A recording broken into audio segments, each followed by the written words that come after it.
Queridísimos ingresantes, bienvenidos a nuestra nueva sesión. Hoy debemos trabajar al mayor cuentista peruano. Bueno, decimos cuentista porque fue en lo que más sobresalió. Sin embargo, él fue polifacético, luego lo demostraremos. Nos referimos al gran Julio Ramón Ribeiro, que ya saben que él reúne sus cuentos en 4 tomos y los llamó ¿qué? La palabra del mudo. Pero para hablar de Ribeiro no únicamente es necesario entrar netamente a su obra, en este caso sobre todo la palabra del mudo, sino también ir a recordar un poquito la parte previa. Recordemos que cada genio o cada autor es producto de su pasado y además de lo que él puede arriesgar, ¿no? Un autor no puede negar su pasado porque las influencias van, quiera o no, a él. Y para eso recordemos el comienzo de nuestra vida independiente. Somos ya libres de España y comenzamos nuestra vida republicana. ¿Y cuál va a ser la primera corriente literaria de nuestra vida como país independiente? Es el costumbrismo. Y ahí revisamos que, sobre todo, la comedia Ñacatita, su autor Manuel Asensio Segura. Después viene ya el romanticismo y ahí rescatamos a nuestro gran Ricardo Palma. Ya sabes qué obra, Las tradiciones peruanas. Después viene el realismo y ahí ubicamos sobre todo a dos muy importantes, a un varón, a Manuel González Prada, su mejor libro, Páginas Libres, y ahí está su discurso más polémico, Discurso en el Politeama. Y además en el realismo rescatemos a una gran dama, a Clorinda Mato de Turner con su gran novela Aves sin nido. Después viene ya en el Perú el modernismo. Ahí está José Santos Chocano, su destacado libro Alma América. Después viene el simbolismo, José María Eguren, sus libros, por ejemplo, Simbólicas, o también La canción de las figuras. Luego viene el vanguardismo. Ahí mencionamos a quién, a César Abraham Vallejo Mendoza, su libro Trilce, publicado en 1922. Después viene el indigenismo. A partir de los años 20 hasta los años 40, viene el predominio del campo, reflejar sobre todo la vida en el campo, la vida de los trabajadores del campo, la vida de los indígenas, de los nativos. Sin embargo, a partir de los años 50, los narradores un poco se alejan del campo y dicen, no, hay que observar las grandes ciudades peruanas. Y sobre todo comencemos por Lima, porque recordemos que por los años 50 ya Lima comienza a ser una ciudad ya de alguna manera industrial, hay migraciones de la sierra a la costa, sobre todo a Lima, y Lima comienza a crecer, comienza a convertirse, como dice Enrique Congrains, en el monstruo de las 1000 cabezas. Enorme ciudad, ¿no? Enorme pulpo, que sus tentáculos los lleva hacia las zonas campestres a cubrirlos de cemento. Por consiguiente, ya a partir de los años 50, la mirada es hacia la ciudad, a las ciudades, sobre todo a Lima, y por tanto se genera el urbanismo, aquella corriente literaria que se propuso reflejar los problemas que hay en las ciudades. Y tuvo una visión crítica, seguramente en el afán de que esos problemas sean conocidos, sean enfocados y se den solución. Sin embargo, han pasado las décadas y los problemas de las ciudades, de las grandes urbes, siguen de mal en peor. Y tal vez se debe a eso que el urbanismo subsiste de 1950 hasta ahora, sigue vigente, tiene 70 años de permanencia en nuestra cultura. Pero centrémonos en el urbanismo, ¿eh? ¿Su propósito cuál fue y cuál es? Reflejar los grandes problemas de las ciudades. Por ejemplo, mira tu ciudad llamada Trujillo. Aquí hay problemas, ¿no? Por ejemplo, la corrupción política, el narcotráfico, caos vehicular, contaminación, la delincuencia, tantos problemas. Reflejarlos implica que asumir una perspectiva urbanista. Por lo común, toda corriente literaria tiene precursores, o sea, aquellos que se anticipan a esa corriente literaria. En el Perú, ¿quién será el precursor del urbanismo?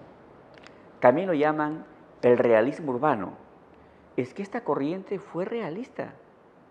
Se propone reflejar los grandes problemas de las ciudades, darle al arte la función social, eso es esencia del realismo.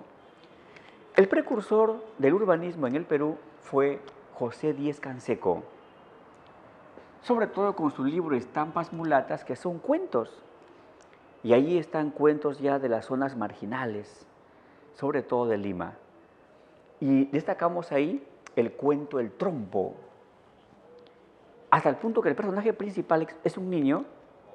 No lo llaman por su nombre propio, sino porque lo llaman por su apodo, Chupitos, Chupitos. Luego vamos ya al fundador, y que se toma como referencia para decir a 1950, el comienzo del urbanismo en el Perú. Sucede que en 1950 Enrique Conrays Martín publica su libro de cuentos Lima Hora Cero, cuentos ambientados en Lima, que muestran problemáticas de la ciudad. Por ejemplo, en El Niño de Junto al Cielo, muestra las migraciones. La gente de la sierra viaja a Lima. Llega a Lima y para poder vivir, un alquiler no es suficiente porque mensualmente te cobran, el dinero que se ganaba en Lima o se gana, a veces no alcanza, por tanto, hay que buscar un espacio para vivir. Y por consiguiente, ¿se buscan qué? Se buscan lo que es zonas olvidadas, marginales, zonas desérticas, cerros, y de ese modo se fue poblando la Gran Lima, ¿no? Además, él también tiene ahí un cuento que aparece en este libro, el cuento Palomino. Ahí está de cómo hay explotación en las fábricas y de pronto que ellos deben participar en huelgas, en manifestaciones por exigir sus derechos. Y de pronto el sistema de gobierno, ¿qué hace? Palo, golpe, disparos. Y a veces en el afán de exigir sus derechos, muchos peruanos que mueren. Recuerden, por ejemplo, hace algunos años que hubo una gran huelga del magisterio, o sea, de los profesores, por sus pagos míseros, ¿no? Imagínense, ganaban un promedio de 1.100 soles. Viajan a Lima a protestar, a exigir lo que les corresponde, con profesionales. De pronto que hubo lo que es agua, lacrimógenas, y murieron varios profesores. Y de pronto, después que dijo el Estado, hay que dialogar. O sea, la preferencia, porque qué irónico, ¿no? Que después de que mueran quienes exigen sus derechos, ahora sí hay que dialogar. Cuando debe ser, primero dialoguemos para llegar a un acuerdo y evitemos víctimas. Y ahí está, miren, ese hecho que es frecuente en el Perú, ya está en el cuento Palomino de Enrique Conrays Martín. Después ya netamente el urbanismo se va a ir dando por generaciones, 50, 60, 70, 80, 90, 2000, 2020. Sin embargo, las generaciones más brillantes son estas tres. Y vamos con la generación del 50. Podemos decir que va a ser la generación que le da ¿qué? Que le da consistencia, principio, base al urbanismo. En la generación del 50 encontramos a Enrique Conrays Martín y al autor de Hoy, al gran Julio Ramón Ribeiro. De él no comentamos más detalles porque luego que vamos a abundar en datos. Únicamente acá su tiempo de vida. Nace en Lima en 1929 y muere también en Lima en 1994. Después vamos a otra generación brillante, la generación del 60, en donde está Osvaldo Reynoso con su novela En octubre no hay milagros. En octubre no hay milagros. Esa novela te muestra las diversas facetas de Lima, un poco burguesía, un poco la vida marginal, que son elementos muy separados. Y además, ¿por qué se llama la novela En octubre no hay milagros? Porque si observamos la Gran Lima con sus problemas del pueblo, más que milagros hay conflictos. Y más bien ese gran festival del Señor de los Milagros, festival, es más un espectáculo que realmente una acción, digamos, de veneración o de fe. Y además tenemos ahí sus cuentos, Los Inocentes. Ahí aparecen personajes marginales y además en ambas novelas está como elemento estilístico el uso de la jerga, el uso de la lengua juvenil con jerga, con palabras soeces, con replana, o sea, la jerga delincuencial. Ahí están los cuentos El Príncipe, Carambola, El Rosquita. En el cuento El Rosquita está el bullying, que era del siglo XX, ¿no? El bullying. Y que a veces pasaba desapercibido, ¿no? Porque como era un siglo donde se consideraba que el alumno, si no aprendía por sí mismo, palmetazo, latigazo, y aprendía, por consiguiente la violencia se veía casi como una forma de reformarnos o mejorar, ¿no? Y allá aparece un muchacho que se va a comprar pan, luego sale ya, aparecen sus amigos, le quitan el pan, bromean con él, todo, grotescamente, que ahora diríamos que una forma de bullying psicológico. Sin embargo, en el siglo XX se veía como algo, como una broma, como una chacota, y la vida continuaba. Y cuando ya de verdad te hacían bullying, que era sobre todo una cuestión a veces física, ¿qué hacías? A la salida, y a la salida resolvíamos el bullying, ¿no? Y tenemos aquí a Mario Vargas Llosa, nuestro Premio Nobel de Literatura 2010. De él también hablaremos en una siguiente sesión, sin embargo hoy anticipamos, según la crítica, su mejor novela, La Guerra del Fin del Mundo. Novela ambientada ¿dónde? En Brasil. Y tenemos aquí la generación del 70. Ahí está Alfredo Bryce Echenique. Tiene varias novelas brillantes, entre ellas su novela Un mundo para Julius. Ahí que nos va a contar Alfredo Bryce Echenique la vida de un niño, pero que es un motivo para reflejar de cómo aquella aristocracia que fue propia de los comienzos del siglo XX se va desmoronando, porque ya viene una nueva sensación de poder que va a ser la burguesía, el capitalismo peruano.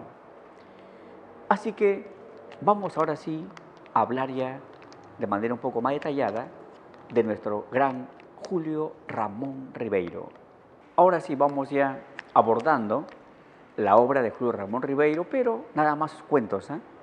Recuerden que Ribeiro es polifacético y por tanto abordar mucho a veces nos puede llevar de los datos principales necesarios para tu ingreso.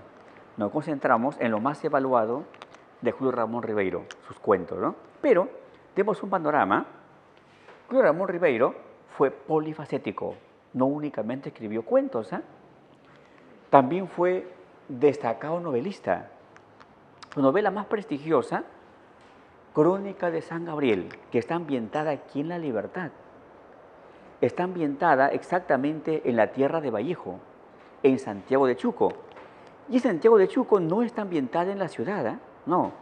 Está ambientada lo que en esa época era una hacienda. Hoy es un centro poblado, Tulpo. Sin embargo, la casa hacienda donde tienen como referencia los hechos, hasta ahora existe, ¿eh? por aquí lo agregamos. Lo que en esa época era hacienda.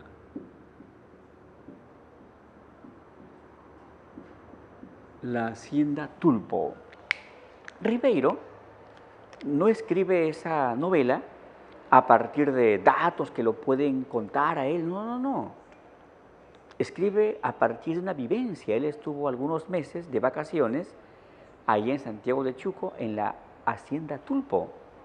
Fue en su adolescencia, pasa el tiempo, rememora esos hechos, más su experiencia como escritor, y de esa manera que configura esa gran novela, Crónica de San Gabriel.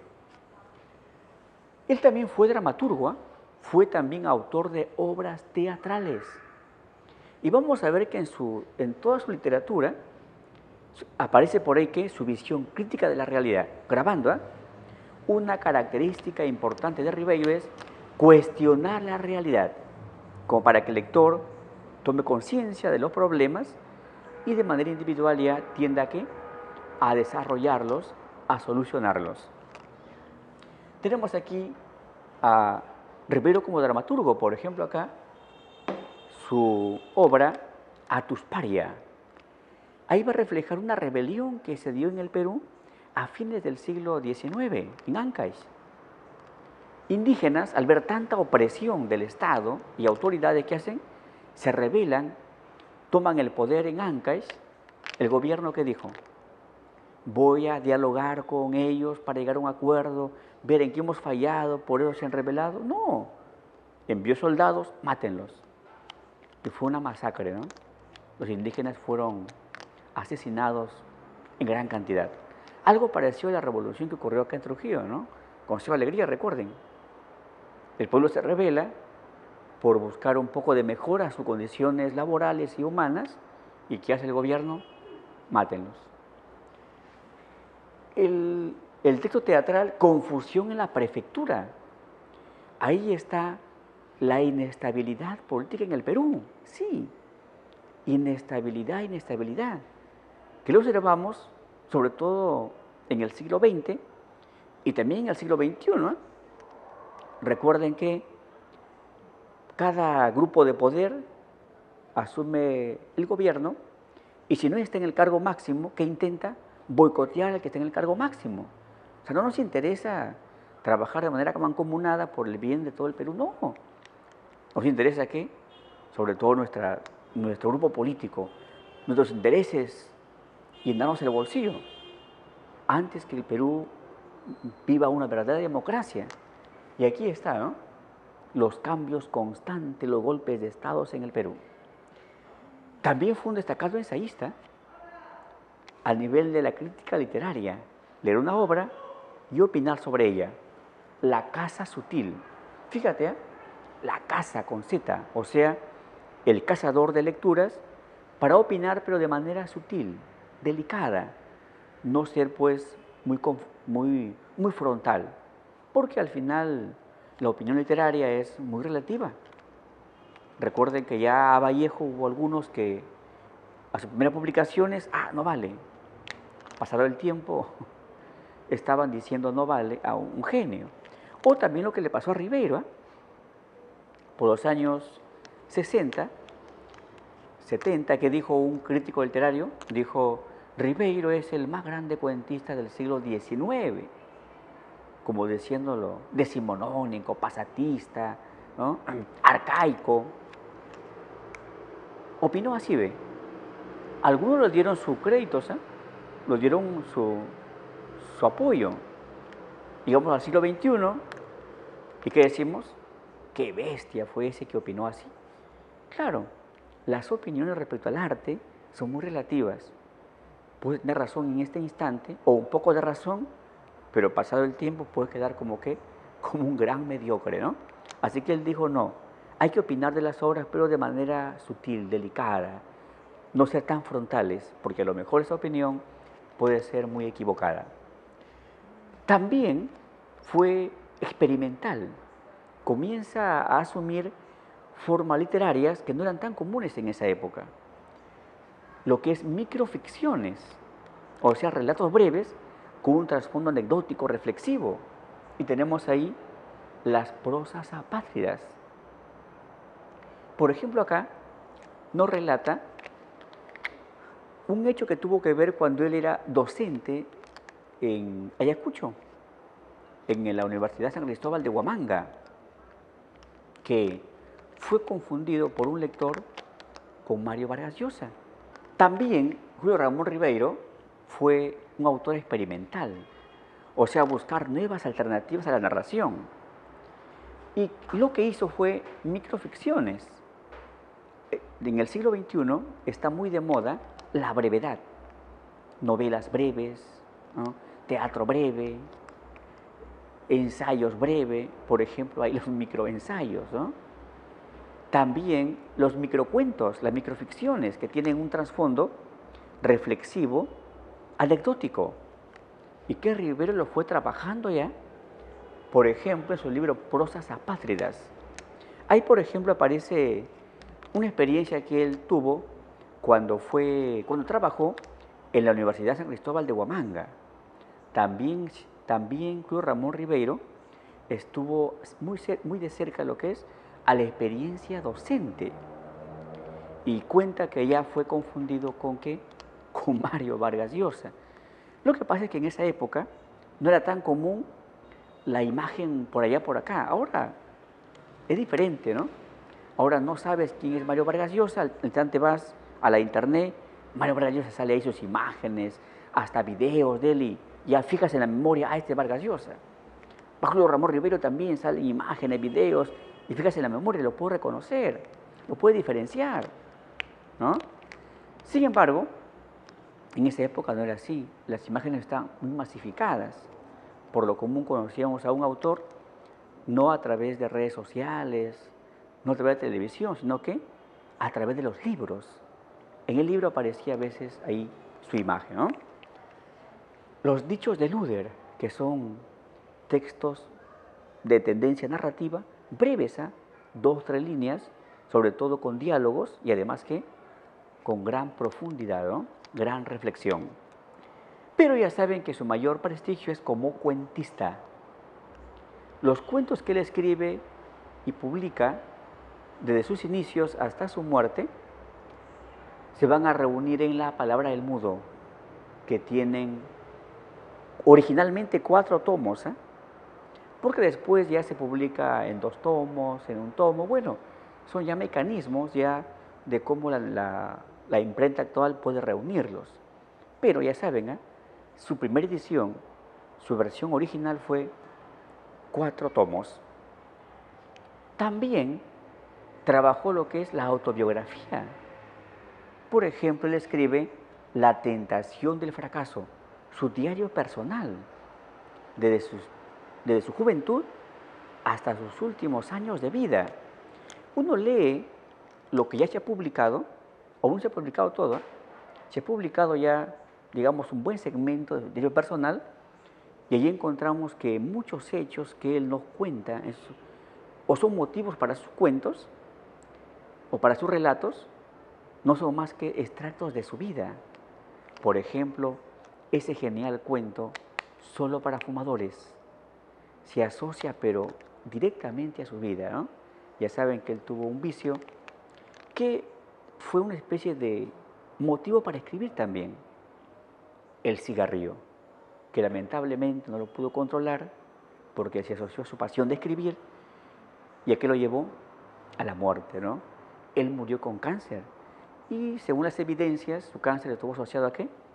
A su consumo constante del cigarrillo.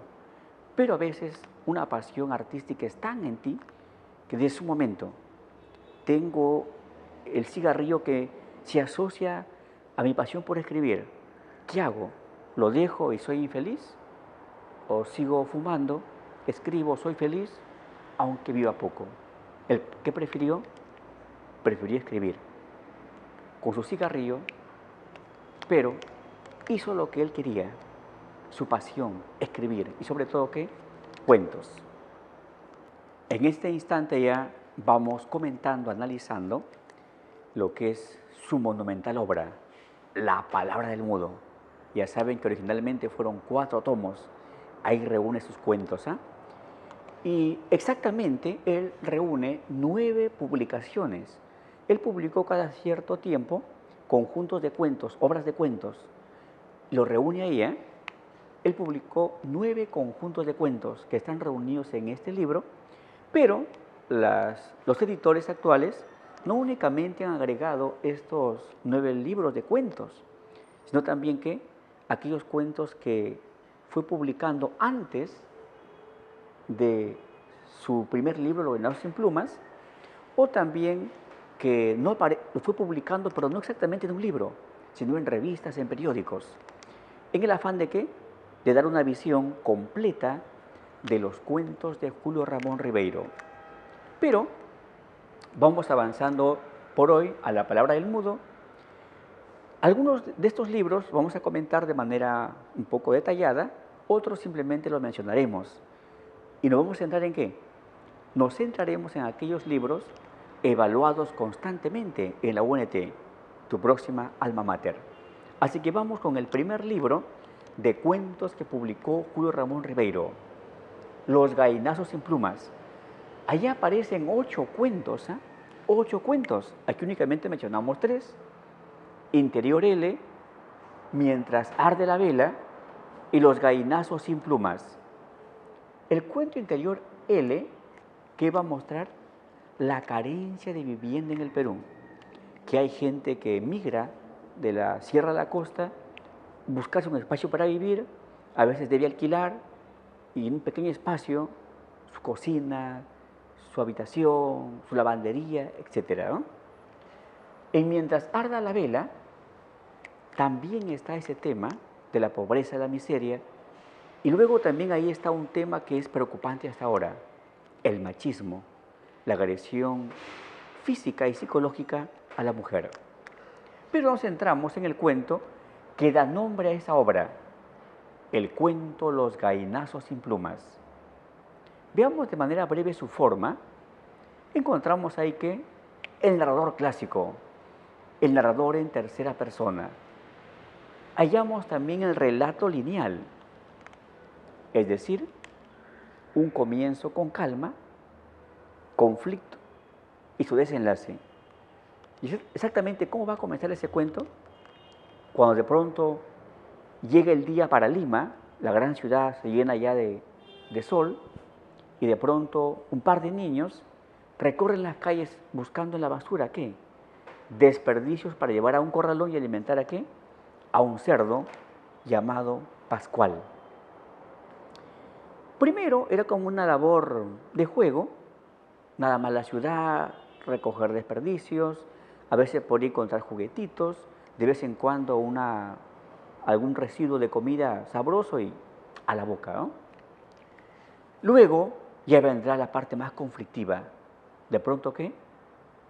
Ese cerdo se hace voraz, más grande, requiere más alimento, por lo menos 3 comidas al día, si no gruñe, grita toda la noche, no deja dormir. Por tanto, el abuelo ¿qué hace? Hijos, con sus latas, hasta el muladar, o sea, hasta el lugar donde botan o arrojan la basura de toda la ciudad. Encontramos también aquí la presencia del diálogo directo.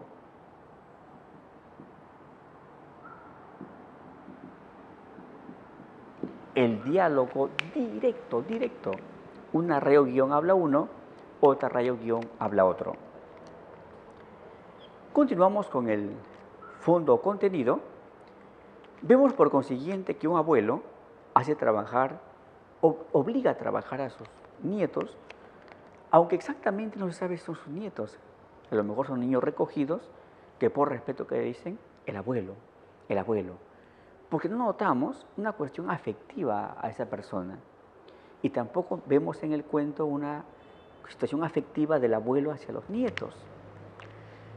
Y allí está, por consiguiente, ¿qué tema? La explotación laboral infantil. La explotación laboral contra los niños. Ribeiro en esa época ya puso en tapete, ¿no? Señores, respeto a los niños. Hay que apoyarlos en su educación.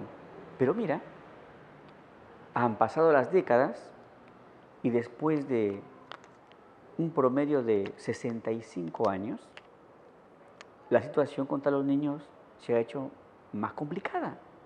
En esa época nada más se hablaba de qué, de explotación laboral contra los niños. Ahora hay hasta explotación sexual. Las autoridades muchas veces, ¿qué hacen? Hacen como que no ven, seguramente porque reciben qué, de por medio de su dinero. O sea, ¿qué es más importante para ellos?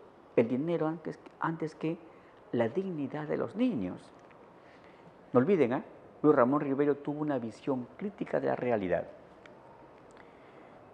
Aquí están los personajes: Efraín, Enrique, Don Santos, Pascual, Pedro, el perrito, ¿no?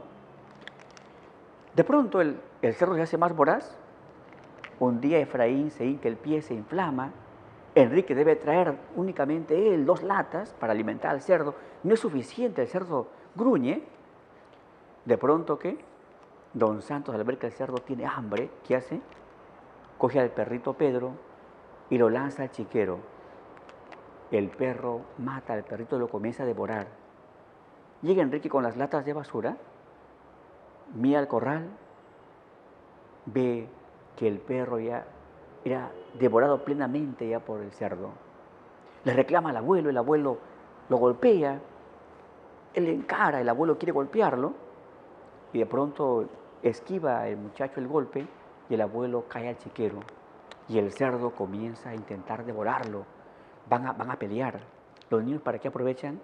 Para escapar. Escapan, sin embargo, ahí estaba ¿qué? La ciudad con su gigantesca mandíbula. Los niños tenían ahí al menos un corralón para vivir, aunque eran explotados. De pronto llegaban a la ciudad, aparentemente ya libres, pero ¿para qué?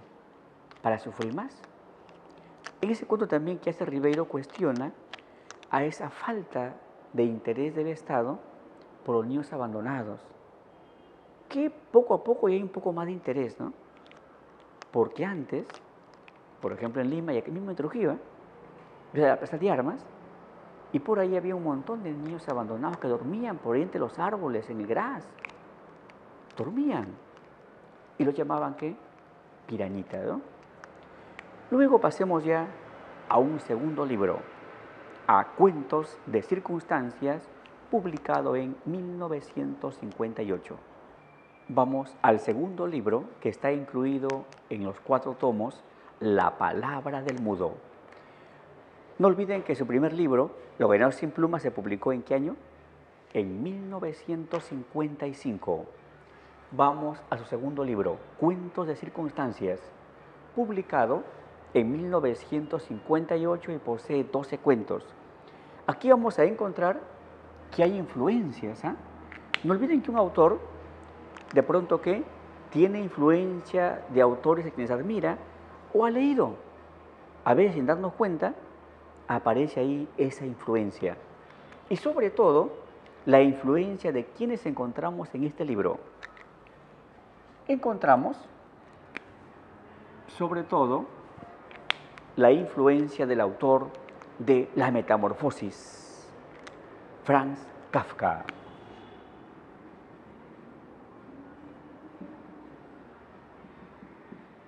Sobre todo porque hay cuentos que tienen un trasfondo absurdo, como los cuentos, como las novelas de el gran Franz Kafka. También tiene la influencia de Jorge Luis Borges.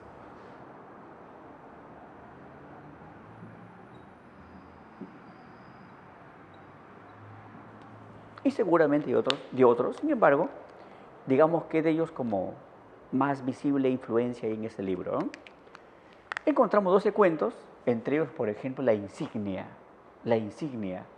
Doblaje, La Botella de Chicha, Los Eucaliptos, El Banquete.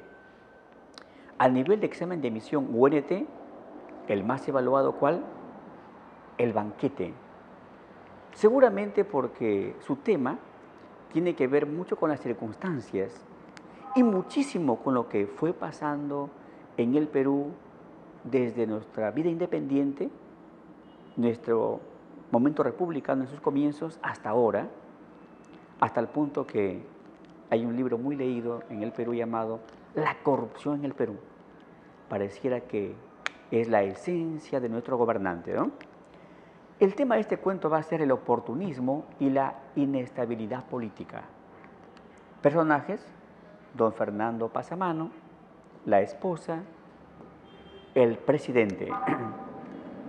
Cierto día, don Fernando Pasamano dice, ¿sabes qué, esposa? Yo tengo un familiar que es presidente. Mira, ve, revisando datos, es un pariente, ¿ah? Así que voy a invitarle a una cena acá en la casa. Una cena fiesta va a ser, una fiesta va a ser, ¿ah? Pero antes hay que hacer los preparativos, pues mira, nuestra casa está con elementos de antigüedad, así que hay que invertir nuestro dinero en los arreglos. Y luego en la fiesta. Hay que gastar nuestro último sol si es posible. Pero cuando nuestro primo venga acá, ¿qué hacemos? Hay que pedirle pues beneficios en el gobierno. ¿Y sabes qué, esposa? Vamos a rescatar en un poco tiempo este capital que vamos a invertir aquí y ganamos más. Por consiguiente, toda su fortuna lo invierte en ¿qué? En arreglar la casa con licores, buenas comidas, atención de lo mejor y además que con también pues con la buena música, en fin, ¿no? E invitan al presidente, el presidente contestó que sí, iba a la fiesta, ¿no? Llegó el día de la fiesta, don Fernando, su esposa, nerviosos, al presidente lo atendían. Y de pronto llega el presidente, y en el cuento hay un detalle, que este presidente tenía una vestimenta militar. Una vestimenta militar. Un momento. ¿Era un gobierno democrático o era un dictador? A lo mejor era un dictador. Claro, porque si el gobierno es democrático, por más que haya sido militar, debe llevar una vestimenta civil. Recuerda el siglo XXI.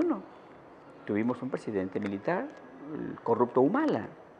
Sin embargo, él cuando estaba en su gobierno no vestía su ropa militar. Pero aquí encontramos un presidente que va a la fiesta y llega con su ropa elegante militar. Tal vez era que alguien que estaba ahí por haber dado un golpe de Estado a un gobierno previo. La atención es de lo mejor para el presidente. Llega la madrugada, ya el licor se acaba, algunos ya se van. ¿Y qué hace Fernando Pasamano? Dice, buen momento para abordar a mi pariente presidente. Mi presidente, mira, familiar, mira, ¿qué te pareció la fiesta? Gracias, Fernando, lo máximo, de verdad que mi gente está contentísima. Pero mira, amigo presidente, mira, primo, yo, tu primo Fernando, mira, tengo una gran hacienda, pero se produce mucho ahí, papas, etcétera, pero no hay cómo traerlo acá a Lima. Si hubiera un ferrocarril, lo máximo, ¿eh? No te preocupes, primo, no te preocupes. ¿Sabes qué? En el Congreso estamos discutiendo también justamente un tren. Y voy a por ahí, voy a poner mi influencia, ¿para qué? Para que ese tren vaya por tus tierras. Ay, gracias, primo. ¿Y no habrá un trabajito, una embajada por ahí? Primo, ¿puedo hacer contigo mezquino? Sí, ay, primo. Justo un embajador de Italia ha renunciado, así que voy a proponerte para que seas embajadora. Primo, gracias por la fiesta. Será hasta otro día. Después conversamos respecto a lo que estás pidiendo, ¿eh? El presidente se fue tranquilo. Don Fernando Pasamanos terminó la fiesta, cerró las puertas y dijo, ¿sabes qué, esposa? Una embajada en Europa, un buen pago, mucho dinero, un tren a nuestra hacienda, los productos se van a vender, lo que hemos invertido acá se va a centuplicar, ¿eh? Vamos a ser millonarios. Y se durmieron contentos, ¿eh? En la mañana se despierta temprano la esposa, recibe el periódico, lo comienza a leer y asustada se va. Fernando, despierta, Fernando, ¿qué? Mira. El periódico que informaba que mientras que el presidente estaba en la fiesta, lo habían dado golpe de Estado. Y por consiguiente, don Fernando, por las puras había invertido. Porque ¿quién iba a aprobar que sea embajador en Italia y un tren a sus tierras? Nadie. Prácticamente lo perdió todo, ¿no? Y ahí está, ¿no? El oportunismo. Hay que apoyar a un político, ¿pero por qué? Por sacarle después, ¿qué? Algo del Estado para nosotros. O sea, servirse del Estado antes que contribuir al Estado y al pueblo. Y además la inestabilidad, ¿no? El presidente se descuida a una fiesta, ya. Aparece otro, ¿para qué? Para derrocarlo. Lo que fue común en el siglo XX, ¿eh? En el siglo XX, de 100 años de vida, supuestamente vida democrática, como 60 años han sido momentos grandes o breves de dictadura y como 40 años de democracia. El siglo XX, ¿eh? En el siglo XXI, al menos tenemos ya 20 años de inestable democracia, pero al fin es democracia. Ahora sí pasemos ya a otros libros. Ahora comentamos los libros 3 y 4 que fueron publicados en el mismo año, ¿eh? 1964. Tremendo Ribeiro, ¿eh? En un solo año publicar 2 libros importantísimos en su cuentística. Publica Las botellas y los hombres. Ahí aparecen 10 cuentos, ¿eh? Por ejemplo, aparece el cuento que da nombre a la obra, el cuento titulado también Las botellas y los hombres. Encontramos también el cuento Por las azoteas, La piel de un indio no cuesta caro, El profesor suplente. Ribeiro fue urbanista, sin embargo, de vez en cuando que abordó el tema indígena, el tema de los campesinos. Lo que pasa es que si un autor es crítico, por más que esté ubicado en una tendencia, si ve que en otras realidades hay problemas, hay que reflejarlo. Es un compromiso, reflejar los problemas de tu Perú, sus problemas, sus conflictos. Y aquí encontramos justamente un tema que colinda con lo indígena, ¿no? Un indígena es traído a trabajar a Lima, cierto día muere, ¿y qué hacen los patrones? Simplemente llaman a los familiares, si se han muerto su hijo, toman este dinero para que lo entierren y ya lleven a su tierra. Y ahí quedó todo. Tremenda injusticia, ¿no? Tenemos aquí el profesor suplente. Aquí aparece el personaje Matías Palomino. Matías recibe una gran propuesta, era abogado, pero no se pudo graduar. Lo jalaron en el examen de grado, ¿no? Se dedicaba a lo que es a la venta de productos, pero de pronto llega una oportunidad laboral. Uno de sus amigos estaba de permiso durante un buen tiempo en su trabajo, era docente, así que se va a buscarlo a él. ¿Sabes qué, Matías? Tú eres un gran muchacho, ¿eh? Voy a estar ausente mucho tiempo, o a lo mejor me quedo por el extranjero y tú ocupas esa plaza. Y ¿sabes qué? Pagan bien, ¿eh? Así que prepárate, muchacho. Te voy a dejar mi plaza de profesor de historia. Matías Palomino comienza a estudiar bastante, preparar su clase, y al siguiente día, bien temprano, se alista, bien arregladito, su esposa le da la buena suerte, buen desayuno, esposo, que te vaya bien. Él llega al colegio y dice un momento, pero si me va mal, si son malcriados los muchachos, aunque estuviera muy temprano, voy a dar una vuelta. Dio una vuelta, ¿no? De pronto ya estaba en la hora límite ya. Pasa por ahí y de pronto alguien estaba afuera, un auxiliar, y disculpe, señor, ¿usted es el profesor que va a trabajar historia? No, yo soy profesor, no, soy vendedor. Se fue. Al final cerraron el colegio, ya era la hora ya de clase, y él no entró. Deambuló por allá hasta el mediodía y de pronto a la 1 llegó a su casa. Su esposo le esperaba con un buen almuerzo, ¿eh? Su primer día de trabajo ya formal en una empresa como docente, un trabajo liberal. Por tanto, se sienta Matías, comienza a comer. ¿Y cómo te ha ido? Muy bien, excelente. Me han entendido bien los alumnos, son muy tranquilos. La esposa, caramba, qué bien Matías, ¿eh?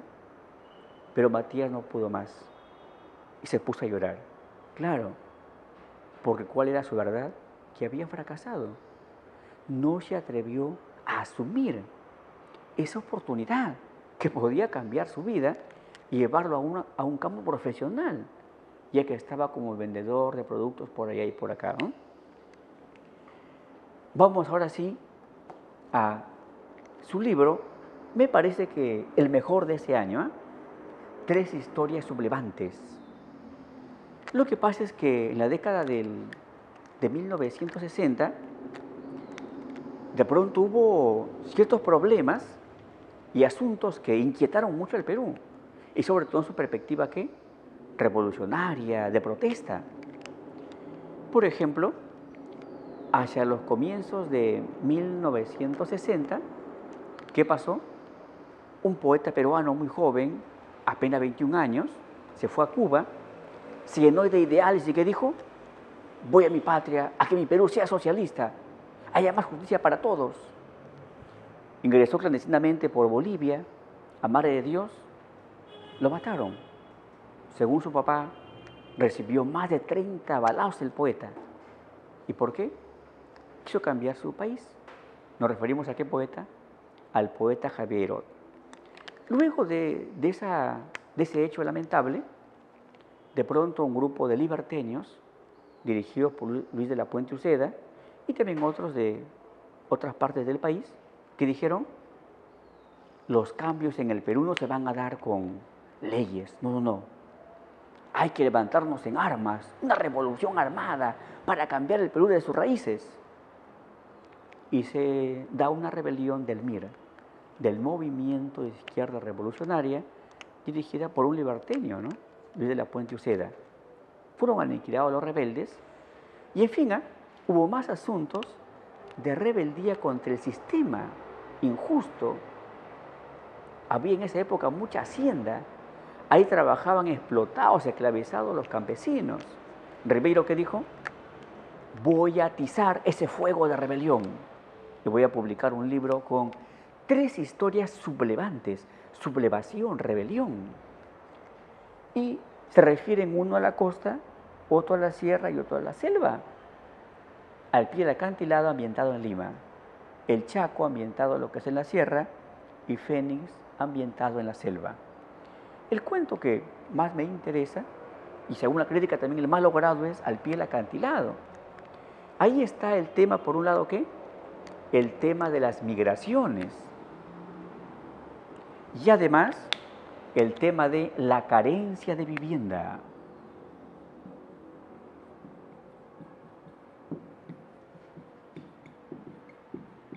La carencia de vivienda, y aquí obliga al migrante a veces a vivir acurrucado, amontonado en un alquiler.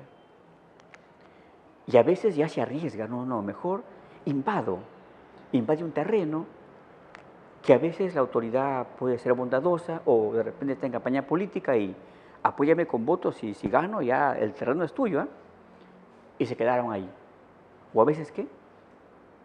De pronto se invade una zona, se pone ahí sus esteritas a construir su casa y de pronto, ¿qué hace el gobierno?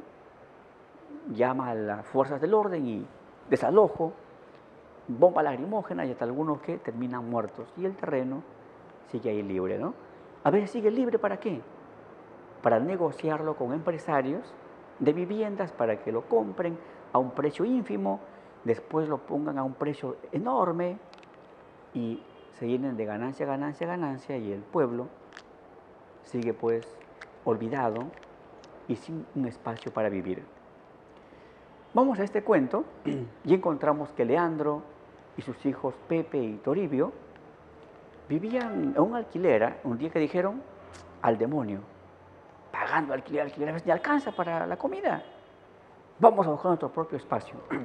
Se van deambulando por diversas zonas de Lima, por diversas zonas marginales, y un día pasan cerca de un balneario olvidado ya, lo miran, aquí hay que limpiarlo y acá vivimos, ¿eh? Listo, listo. Lo limpiaron y ahí vivieron, ¿no? Construyeron poco a poco su casita. A los pocos días, Pepe, también Leandro, Se van por ahí y ven que se estaba rajando. Uy, un momento. Por eso la gente no lo ha ocupado, pues. Porque comienza a construir, se va desmoronando y al final, por las puras, fue nada más un tiempito para vivir. Sin embargo, pusieron refuerzos y pareció contenerse las rajaduras y comenzaron a vivir. Después llegaron más habitantes y era un pueblito. Él se dedicaba a lo que es a la pesca con su hijo. Un día que dijo, un momento, ¿qué tal si este balneario lo limpiamos y cobramos por el público que viene? Lo limpian, y cobran, claro, cobran poco, de repente un sol, 50 céntimos, pero ya poco a poco se acumulaba el dinero en el verano. Y un día que le dijo un bañista, mire señor, nosotros pagamos con gusto, ya, es cierto, han puesto ustedes sus bañitos ahí para no estar por el campo, vamos a los baños, ahí para enjuagarnos, nuestras necesidades también, pero mire, ve, hay fierros en el mar y uno a veces quiere bracear, quiere nadar más allá, pues. No se preocupe, señor, vamos a hacer el esfuerzo. Y fueron sacando algunos fierros que estaban en el mar. Un día Pepe se aventura a sacar un fierro, se ahogó. Leandro, muy afectado, ¿pero qué dijo? Dijo, el mar nos ha dado para vivir. Si nos arrebata un hijo, ¿qué importa? La vida continúa. Y continúa la existencia. Cierto día, de pronto llega la policía, se lleva a Samuel porque había cometido un crimen. Era un feminicida.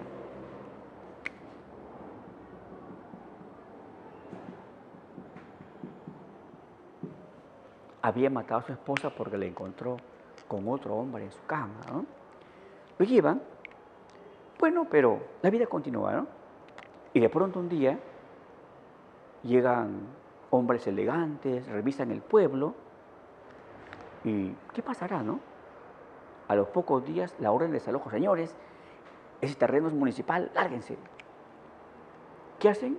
Llaman a un abogado, le pagan, se organizan, vamos a ganar. Pero no pudieron ganar. Al poco tiempo que llegaron maquinarias, tractores, todo, y comenzaron a derrumbar todo, ¿no? Leandro coge algunas cosas, se va por la orilla del mar, y de pronto por allá venía su hijo. Su hijo ya tenía su pareja, Delia. Papá, ¿qué pasa, hijo? Bueno, papá, saque la ciudad, nos recibe, luego nos expulsa. Hijo, pero por acá busquemos un espacio para vivir. Siguen deambulando por la orilla del mar y ven hacia allá una higuería. Hijo, esa vez cuando llegamos acá había higuerías ahí. La higuería es una planta pobre como nosotros. Donde hay una higuería puede vivir un pobre. Mira, ve, una higuería. Por tanto, comenzaron ahí a edificar lo que sería su próxima casa. Sin embargo, ¿será para siempre? Seguramente no. Seguramente después vendrán, desalojarán, pero al menos tuvieron, aunque sea un tiempo, un espacio propio. Ya saben que ese tema es constante en el Perú, ¿no? La carencia de vivienda. En el Chaco, otra vez, Julio Ramón Ribeiro rescata el tema de que indígena. Un campesino se rebela contra un hacendado. ¿Qué es el hacendado? Atrapen a ese infeliz. ¿Y para qué? Para despellejar los latigazos, por rebelde. En Fénix, la selva, un personaje fuerte costeño, se va a trabajar a un circo y termina ahí explotado, y aún más. No se adaptaba al clima caluroso de la selva, ¿no?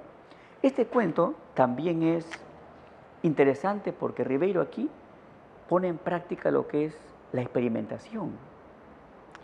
Encontramos que en este cuento, lo que no es tan común en él por lo común maneja la tercera o la primera persona, pero aquí maneja ¿qué? Las mudas espaciales. Mudas espaciales significa ¿qué? Significa mezclar narradores, primera persona, una tercera persona, pero en este caso hay que varios personajes van contando la historia y nos permite ¿qué? Tener diversos enfoques y hace que el relato sea más plurisignificativo, más rico, más variado en sus enfoques. Vamos ahora sí avanzando ya a un siguiente libro, Ribeiro, el gran cuentista. Seguimos con más libros incluidos en La palabra del mudo. El quinto libro, llamado Los cautivos. Fíjate que Ribeiro en 1972 publicó dos libros, dos conjuntos de cuentos. Los cautivos, ahí hay 12 cuentos, sin embargo, a mi modo de ver, son memorables los cuentos Reader y los pisapapeles porque es un cuento fantástico. Y además, otro cuento, Papeles pintados, donde está la ilusión en los peruanos. Los peruanos en la ilusión de que este país sea mejor, y a veces, ¿qué sucede? La realidad es más brutal. Nos demuestra que intentamos mejorar, pero viene el fracaso. Y por ahí también está la perspectiva de los cuentos de Ribeiro. Ribeiro, por lo común, tiene una visión pesimista de la realidad. Sus personajes se enfrentan al mundo y salen derrotados. Sin embargo, la esperanza de luchar continúa. El sexto libro, El próximo mes me nivelo. 9 cuentos, entre ellos un cuento, Una medalla para Virginia, El ropero, los viejos y la muerte. Y luego por aquí el séptimo libro que, según la crítica literaria, es su obra maestra, Silvio el Rosedal, publicado en 1977 y que tiene 15 cuentos, entre ellos El polvo del saber. Ahí Ribeiro pone de manifiesto que su sentido bibliófilo, o sea, de amor por los libros, que a veces te enteras que hay una biblioteca que está cerrada y que de pronto esos libros serán ahí olvidados, y lo más terrible, llegará la polilla, carcome esos libros, los deja polvo, o sea, quedó después de todo el polvo del saber. Tristes querellas en la vieja quinta. Ribeiro en este libro comienza ya a trabajar con gran maestría el uso de las palabras soeces, pero artísticamente en el relato. Encontramos aquí en este cuento las palabras soeces, algunas muy fuertes. Doña Pancha y don Memo eran vecinos y había rivalidad entre ellos, odio entre ellos. Discutían de manera terrible. Claro que la vieja era muy molestosa, a veces exageraba, ¿no? Un día, don Memo ya no pudo más, ¿no? Discutían groseramente. ¿Y qué le dijo el viejo? Le dijo así,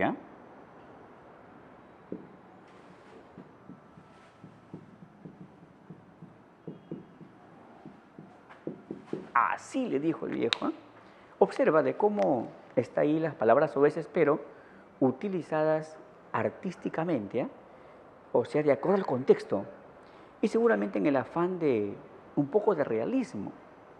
En la realidad, cuando discutimos y a veces estamos muy ofuscados, no únicamente lanzamos el insulto nada más en palabras sencillas, sino que a veces, ¿qué hacemos? Lanzamos la lisura de la palabra soez. La juventud en la otra ribera. Y a mi modo de ver, su mejor cuento, y además el mejor cuento de este libro, el cuento Alienación. Temáticamente ya su título lo sugiere ya, ¿no? En el Perú somos alienados. Nos apartamos de nuestra esencia. Queremos buscar, ¿qué? La felicidad, el éxito, el logro en lo extranjero. Encontramos ahí personaje principal, Roberto López, que poco a poco irá llamándose Robert, Bobby, y terminará siendo Bob.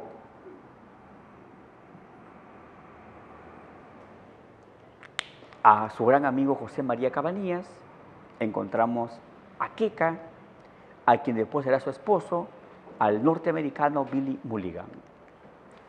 Veamos el cuento, que también se maneja sobre todo en una perspectiva lineal. Un grupo de jóvenes de Miraflores ya estaban próximos a dejar ya la vida de colegial. Bueno, y vivían sus experiencias diarias de lo que es común en el barrio, ¿no? Por ejemplo, se reunían fin de semana a jugar vóley, en fin, y siempre aparecía por ahí con ellos un moreno, Roberto López, ¿ah? Que él por lo común nada más estaba con ellos como un testigo, ¿ah?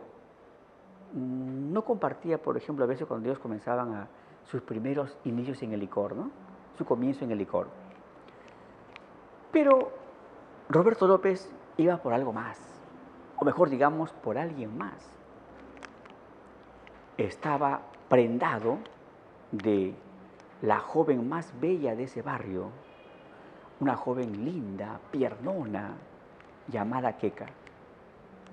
Y él se iba pues en el afán de alguna vez, aunque sea ser su amigo. Pasado el tiempo, ¿no? Habían crecido casi en el mismo barrio, él frecuentaba ese barrio, su mamá era la bandera ahí, pero la amistad con Queca aún no. Cierto día, él se va a observar de cómo jugaban vóley y ahí estaba jugando Queca. De pronto Queca da un mate, la pelota se va por una acequia, salta a un cerco, a una chácara. ¿Qué dijo Roberto López? Voy a ser el héroe.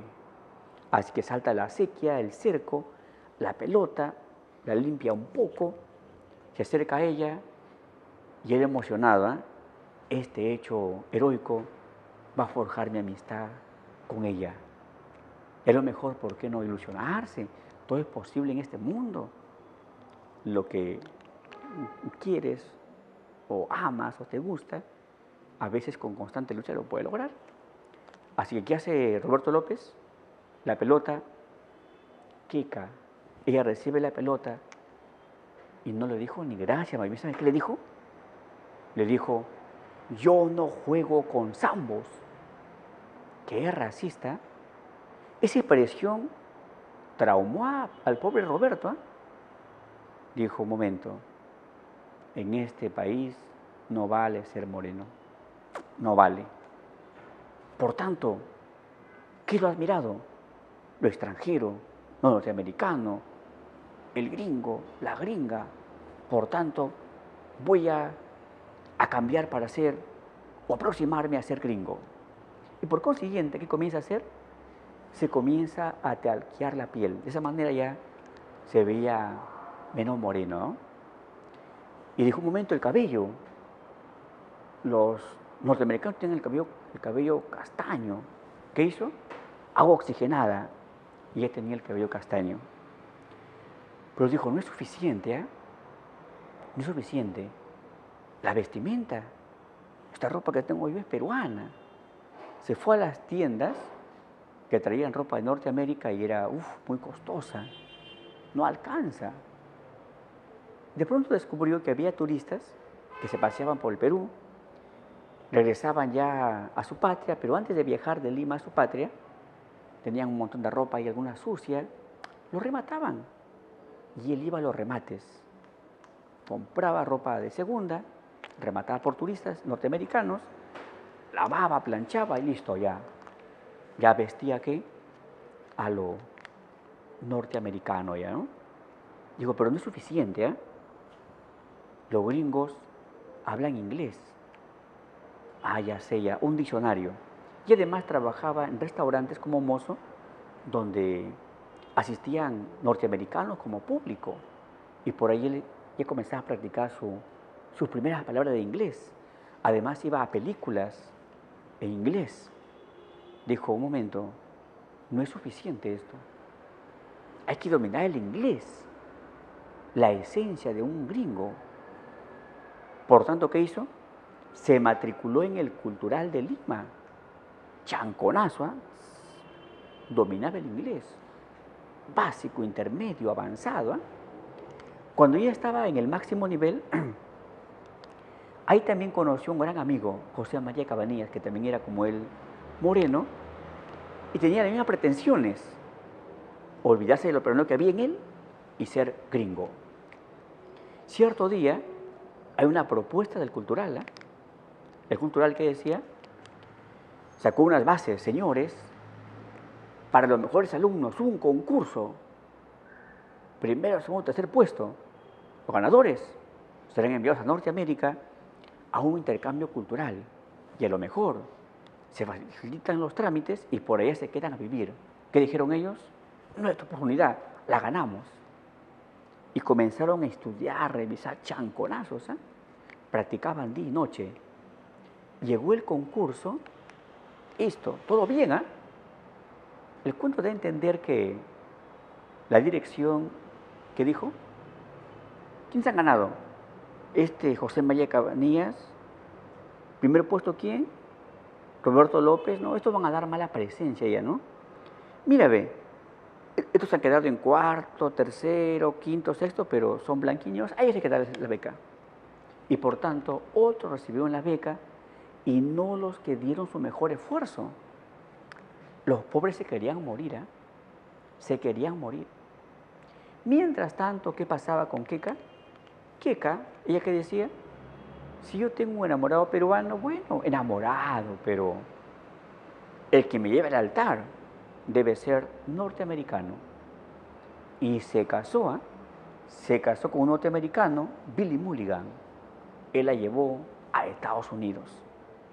Roberto López y José María Cabanillas sufrieron mucho, después dijeron, un momento, hemos perdido nada más una batalla, no la guerra, hay que lucharla. Comenzaron a trabajar, ahorraron, juntaron su pasaje, un poco de viáticos y rumbo a Norteamérica. Llegaron allá, estuvieron como un mes y de pronto ya sin dinero, no encontraban trabajo, clandestinos. Dijeron, ¿y ahora? No debe venir lo peor. Nos atrapa la policía, nos enmarrocan, ya a su país. Qué vergüenza llegar a nuestra patria enmarrocados, sino triunfantes. ¿Qué hacemos? De pronto un día leen un periódico, y que si el periódico, Norteamérica, el país salvador del mundo, está en guerra contra Corea, Se requieren soldados. Si tú no eres del Norteamérica, estás clandestino, eres de otro país, únete a nuestro ejército. Serás enviado a la guerra, volverás triunfante y adoptarás ¿qué? Nuestra nacionalidad. Y además nuestro país te pasará mensualmente un buen dinero por dar tu vida en honor a Estados Unidos. ¿Qué dijeron ellos? No vamos, ¿eh? Así que se inscribieron, fueron preparados en las armas y se fueron a Corea. Combatieron por Estados Unidos. Un día, ¿qué pasó? Roberto López andaba distraído, salen coreanos, disparan, le volaron la cabeza. Murió Roberto López. José María Cabanillas perdió parte del brazo. Sin embargo, regresó vivo. Vivía en Lima, recibía su pensión mensual, vivía tranquilo. Y Queca, todos pensaban que Queca fue feliz, ¿no? La más bella, la piernona, se casó con un gringo, muy enamorados. No fue así. Llegaron a Norteamérica, hubo un tiempo de felicidad. Después Billy Mulligan se dio lo que es al licor los fines de semana, las fiestas, enredarse con secretarias de la empresa. Y de pronto a veces llegaba el fin de semana borracho, con lápiz labial por la camisa, en fin, llegaba, su esposa abría la puerta, lo reclamaba, pues, estaba en su derecho, le reclamaba. ¿Y qué hacía este tipo? La golpeaba a la pobre y bella Queca y le decía, calla chola de mierda. O sea que esta chica no terminó bien, ¿no? Date cuenta de que en este relato también está el pesimismo, ¿no? Se enfrentan a la realidad, quieren superarla, pero de pronto que la realidad es tan brutal que los aplasta. Pero la esperanza continúa. Vamos a los dos últimos libros que serán incluidos en La Palabra del Mudo, o mejor digamos, que fueron incluidos, ¿no? Tenemos el libro número 8, Solo para Fumadores, que fue publicado en 1987 y tiene 8 cuentos. Entre ellos, por ejemplo, Ausente por tiempo indefinido, La Solución. Aquí vamos a encontrar que Ribeiro comienza a trabajar ya como motivo para sus cuentos, motivo de la creación literaria. En el cuento Solo para Fumadores, lo que hace Rivero es recrear su vida y de alguna manera contarnos cómo surgió esa afición por el cigarrillo, ¿no? Él ahí nos dice que esa afición por el cigarrillo no fue únicamente de él, fue como una especie de herencia familiar. En su familia, sus tíos, abuelos fumaron mucho. Y hasta cuenta que un tío, con quien estuvieron en Tulpo, recuerden que Tulpo va a ser el ambiente para qué novela, la novela Crónica de San Gabriel, que estaba tranquilo en la hacienda, se le acabaron los cigarrillos. Ansioso, no sabía qué hacer. Que hizo un día, en plena lluvia, cogió su equipaje y rumbo a Santiago de Chuco, a la ciudad, ahí comprar sus cigarrillos. Imagínate, ¿eh? Tanto es el afán por fumar que en plena lluvia te enrumbas por un camino hasta un pueblo lejano y ahí comprar tus cigarrillos. Y él también ahí nos va contando de cómo el cigarrillo le causó problemas gástricos, intestinales, que en cierta ocasión ¿qué? Tuvieron que operarlo. Y él dice, me desperté, tuvo por allá, tuvo por acá. Parecía pues una especie de anticucho, por allá, por acá, en fin. Sin embargo, dice, solucioné. Y termina diciéndonos que, bueno, ese vicio que fue herencia familiar se ha hecho tan en él que para escribir tiene que estar ¿qué? Fumando. Lamentablemente ya saben que ese vicio lo llevó a la muerte. Bueno, al final todos llegamos a la muerte, ¿no? Podemos decir que lo llevó a la muerte un poco más temprano de lo que debería, ¿no? Un genio debería vivir un poco más y escribir. Sin embargo, era su forma de ser.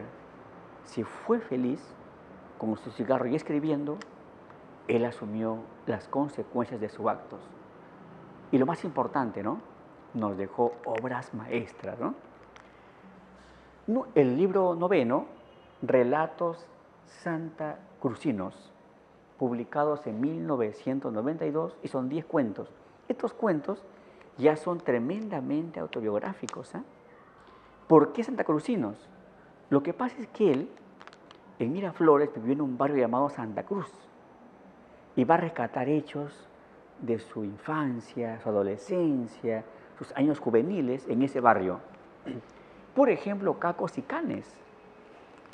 Ahí nos cuenta que su padre, hastiado de vivir en Lima céntrica, caos, hijos, vamos a ver que a Miraflores recién se está poblando, ahí más tranquilo. Sin embargo, como aún no estaba muy poblado, de vez en cuando, ¿qué? Aprovechaban los ladrones para entrar a la casa y robar, ¿no? Varias veces habían robado la casa ya de Ribeiro. Se dormían tranquilos, entraban los ladrones y llevaban las cosas. Un día su papá, ¿qué hace? Se levanta y ve que los ladrones habían entrado ya al patio. Seguramente iban a forzar la puerta. ¿Y qué hace él? Ellos dicen que no tenían perros. Por tanto, ¿qué hizo el papá? Desde lo oscuro comenzó a imitar el ladrido. Los ladrones se impactaron tanto con ese ladrido, con esos estentores de ese ladrido, que al instante treparon la pared y se escaparon, ¿no? Y de pronto, ¿qué le decía el papá a los niños? Hijos, aunque no lo crean, pero todos tenemos una fiera dentro, ¿no? Y él mostró que tenía un perro dentro, ¿no? Recuerden que Ribeiro es muy irónico, ¿no? El sargento Canchuca nos dice que su papá era muy enfermizo y dijo, ¿saben qué, hijos? ¿Saben por qué soy muy enfermizo? Porque en nuestra infancia no hubo la preocupación por calcificarnos. El calcio es esencial para que estemos fuertes. Es la osamenta, ¿no? Así que hijos, ¿saben qué? Para que ustedes sean fuertes, desde muy pequeños no únicamente van a consumir alimentos ricos en calcio, sino que cada cierto tiempo les vamos a poner una ampolla y le vamos a inyectar calcio. Por tanto, cada cierto tiempo llegaba el sargento Canchuca, ponía calcio y, ¿no? Y todos pues a cada cierto tiempo a sufrir las inclemencias de su padre que, ¿no?, se consideraba médico y creyendo que de esa manera sus hijos iban a ser fuertes, no iban a ser como él enfermizo, ¿no? Cierto día no aparecía el sargento Canchuca, ¿no? Todos alegres, no viene, no hay ampolla. ¿Qué había pasado? Se había muerto el sargento Canchuca, ¿no? Atihuibas. Ribeiro también gustaba del fútbol, ¿no? Y dice que él iba al estadio a ver las jugadas, pues, de los cracks de esa época. Y de pronto, cuando a veces los equipos, sobre todo su equipo, de pronto le iba mal, había un hincha que se levantaba, ¡Atihuibas!, ¿no? Bueno, él siempre quiso preguntarle, pues no se atrevía, ¿no? Y así pasó el tiempo, y un día ya lo encuentra por una calle, este hincha, el que gritaba Atihuibas. Muy bien, voy a preguntarle, pero como para que no esquive, porque siempre le preguntaba y decía esto, lo otro. Ahora sí, lo voy a pagar por su respuesta. Así que le encuentra, ¿sabes qué, amigo? Tú eres hincha de tal equipo. Sí, claro. Tú paras en tal estadio, sí. Tú gritas en el estadio, Atihuibas, claro, yo soy, pues, conocidísimo por el Atihuibas. ¿Sabes qué? Tomé este billete pero ¿sabes qué? No todo, nada más la mitad. ¿Para qué? Explícame exactamente qué significa Atihuibas. ¿Sabes qué? Pero espérame, ahorita vuelvo, ¿ya? Ahorita vuelvo, espérame, ¿ya? Se fue el hombre. De pronto, el narrador esperando, probablemente el narrador de Ribeiro va contando sus hechos, esperando ahí a qué hora vuelve. No salía el Atihuibas. ¿Qué? ¿Tanto demora haciendo su trámite? Entra, averigua y se entera que ese local tenía varias puertas, o sea, se había fugado el tipo, ¿no? Y nunca le explicó a Atihuibas. Pero por el contexto, ¿qué se sugiere? Que Atihuibas no era más que hasta las huevas. O sea, su equipo iba jugando, perdían un gol o les goleaban. Atihuibas, hasta las huevas han jugado, ¿no? Los otros, aquí Ribeiro va reflexionando sobre aquellos amigos, amigas, algunos murieron en la infancia, en la adolescencia, en la juventud, en la madurez, y dice, ¿qué será de ellos, no? Lo recuerda cómo jugaban por la playa, cómo bromeaban en tal ocasión, y él dice, ellos ya están en mejor lugar. ¿Y cuándo estaré yo allá con ellos? Una bella reflexión respecto a la vida y la muerte, ¿no? Tremendo genio Ribeiro. Y de esa manera culminamos con el mejor cuentista peruano y uno de los grandes del mundo, Julio Ramón Ribeiro, con su monumental obra La palabra del mudo. Ahora vamos con las respuestas para las preguntas del gran maestro del cuento peruano, pero recuerden que es polifacético, ¿eh? Si decimos cuento es por lo que más sobresale. El gran maestro Julio Ramón Ribeiro. Y nos concentramos en el primer ítem. Puede ser la fija, puede venir a tu examen de admisión, ¿eh? Gánate 4 puntazos. El fragmento de Los gainazos sin plumas. Fue al regresar de una de esas excursiones que sintió un dolor en la planta del pie. Un vidrio le había causado una pequeña herida. Al día siguiente tenía el pie hinchado, no obstante lo cual prosiguió su trabajo. ¿Qué personaje se hinca con un vidrio, se inflama y no puede almuladar? Únicamente irá a su hermano. Y cuando regresa, observa que el abuelo Don Santos ha lanzado al perrito Pedro al chiquero, ¿no? ¿Y quién fue el herido? Fue Efraín. La primera pregunta, marcamos la B. Tenemos la segunda pregunta. Son hechos del cuento Los gainazos sin plumas. No olviden que esta fue una obra, la obra Los gainazos sin plumas, publicada en 1955, donde aparece el cuento llamado igual que la obra. El cuento los gallinazos sin plumas. Efraín y Enrique, ante la voracidad del cerdo, deben recoger desperdicios en el muladar. Sí, el abuelo los obliga a ir. El abuelo los maltrata psicológica y físicamente, sí. ¿Y en qué parte está el maltrato psicológico?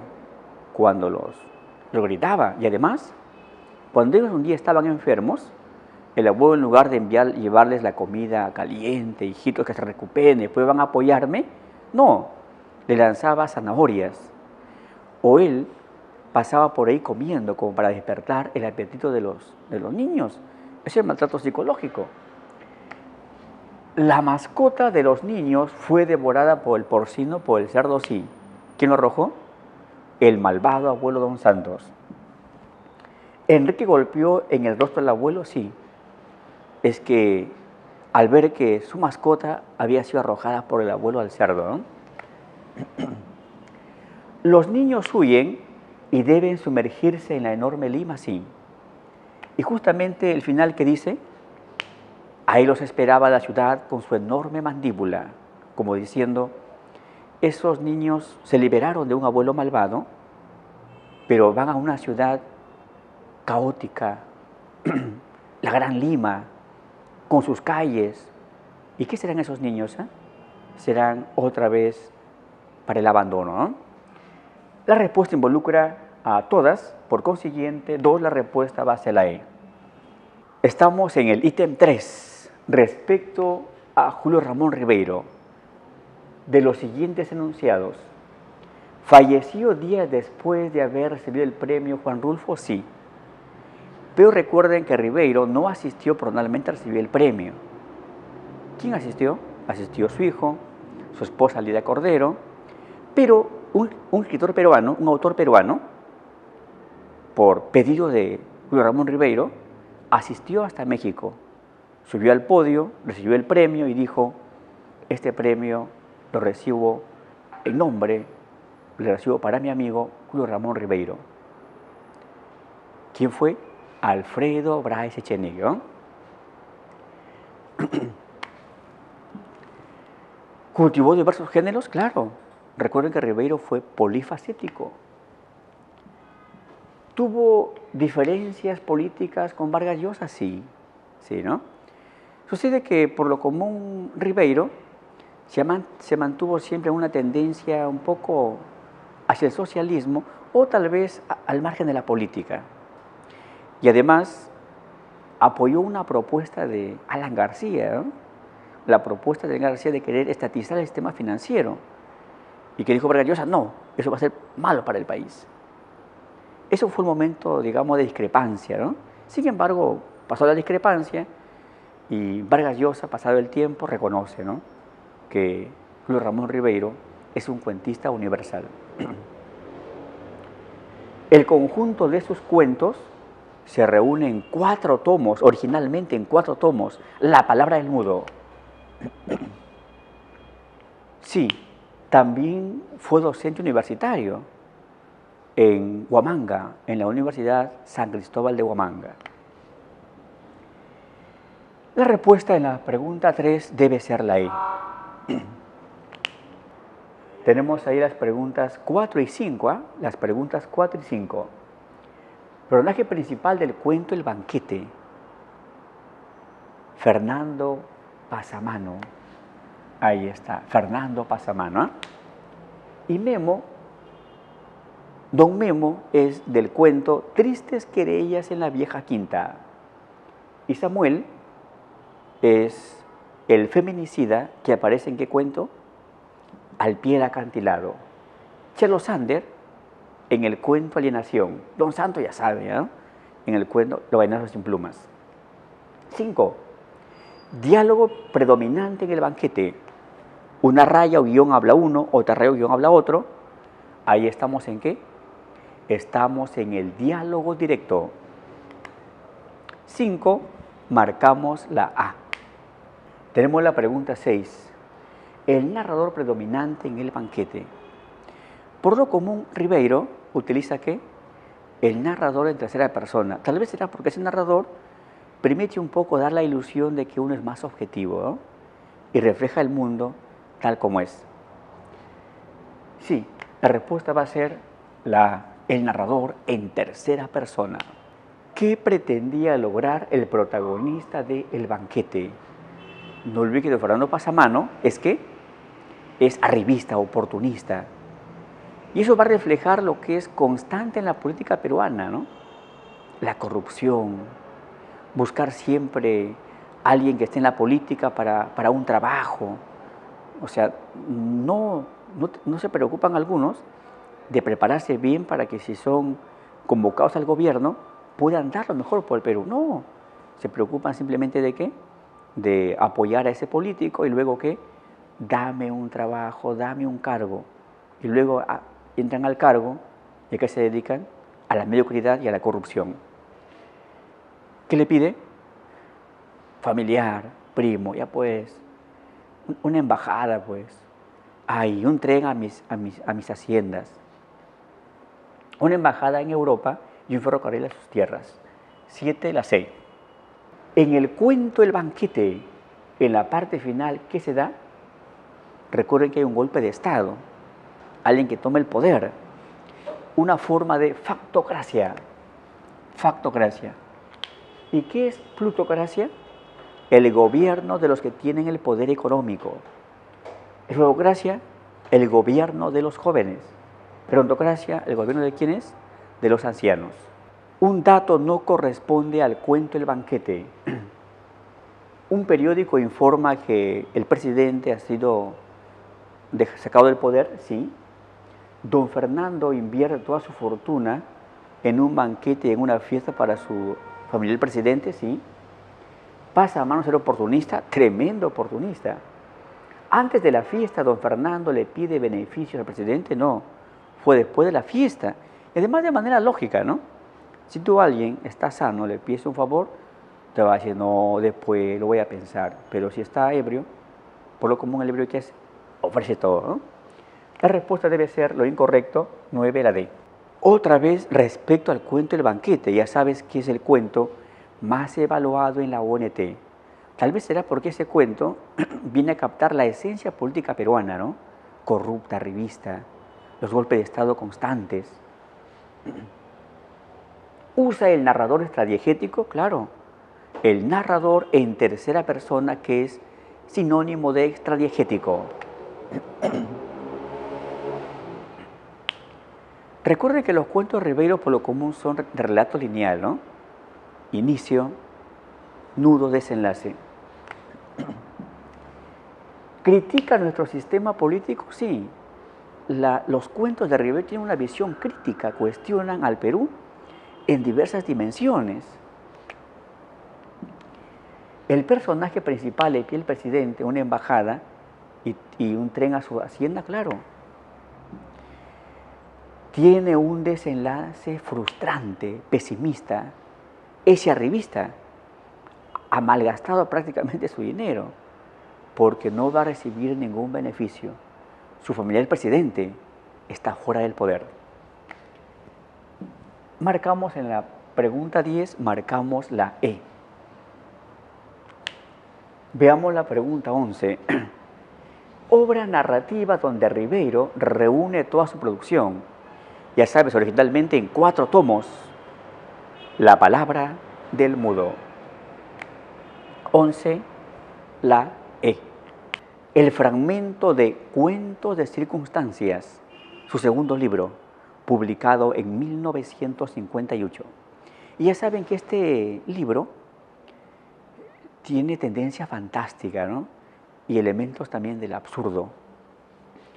Al mirar mis pinceles sentí un estremecimiento, estaban frescos de pintura. Precipitadamente hacia el caballete, desgarré la funda, la Madonna que dejara en bosquejo estaba terminada con la destreza de un maestro. Y su rostro, cosa extraña, su rostro era el de Winnie. Ahí está aquel cuento donde Ribeiro resalta un tema fantástico que se basa en una creencia. La creencia de que cada humano tiene que su doble, pero que está en la antípoda. Un hombre, un pintor, se va a buscar a su doble. Se va al punto opuesto a la ciudad donde vivía. No lo encuentra. Regresa, pero cuando entra a su casa, ve la pintura que había dejado inconclusa, ve que estaba terminada. En conclusión, mientras él estaba allá, ¿quién llegó a su casa?